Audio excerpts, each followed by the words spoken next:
আসসালামু আলাইকুম। কি অবস্থা? আপনারা ভালো আছেন?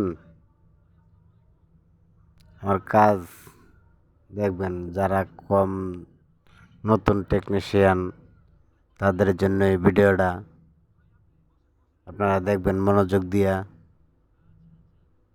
তাহলে কাজটা শিখতে পারবেন।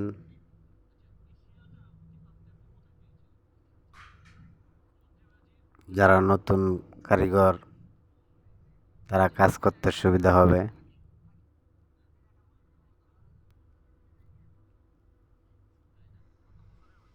পুরা ভিডিওটা দেখবেন, তাহলে বুঝতে পারবেন।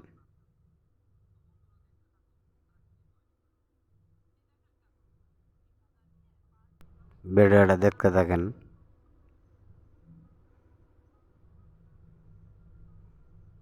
প্রিন্টিং কমপ্লিট আছে কিনা দেখতেছি।